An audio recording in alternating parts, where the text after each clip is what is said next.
that DNA is a message, and a message always comes from minds, has been brought more dramatically into the modern era. I say modern era over the past, say, 20 years. Back in about 1993, 1991 with Philip Johnson, who was a Berkeley, believe it or not, a Berkeley law professor, who started looking at the logic behind Darwinism and was not impressed.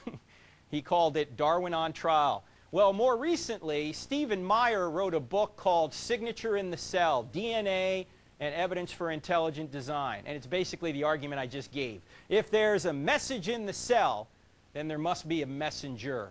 That book came out in 2009. He's Cambridge trained. He's a member of the Discovery Institute in Seattle, Washington. Anyway, he wrote this book called Darwin's Doubt. What's Darwin's Doubt? This book, Signature in the Cell, talks about where does the information come from in the genome. This book talks about where does the new information come from that you need to build new life forms. It's called the Cambrian explosion. That you've got most of the major body plants just appearing out of nowhere. There they are. There's no fossil precursors. There's none of this evolutionary kind of tree below it. They just appear as if they were created instantaneously. And Darwin knew this, and he said, this really causes me to doubt my theory. We appear to have all this instantaneous creation, then my theory is wrong. But you know what Darwin thought is he thought, well, man, it's 1859. We haven't really figured out, we haven't investigated all these fossil remains yet. Oh, I predict over the next 100, 150 years as we examine fossil remains, we're going to see remains prior to the Cambrian, and we're going to see that everything is ancestrally related according to the fossils. What do you think we found since then? No, we haven't found that at all.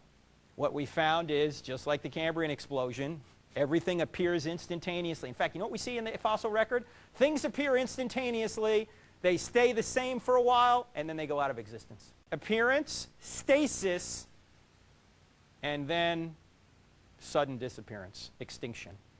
Even Stephen Jay Gould from Harvard, who was an evolutionist, said, this is the trade secret of paleontology. We just see stuff coming in, staying the same, going out.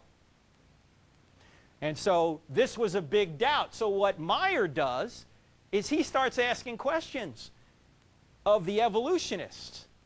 And he keeps making this point where he keeps saying DNA is a message, and messages always point to a mind. What do you think Atkins said? He just said, that's nonsense. And then Michael Ruse, who teaches at Florida State, is also an atheist. He said, hey, Michael, DNA is a message, and messages always come from minds. He said, that's religion. Religion?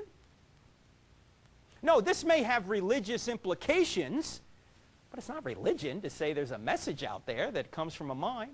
Then he debated this guy, Peter Ward, who's an atheist. He said, hey, Peter, DNA is a message, and messages in all our prior experience always come from minds. You know what this guy said?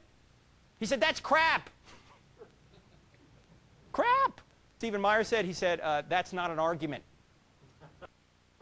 Crap is not an argument.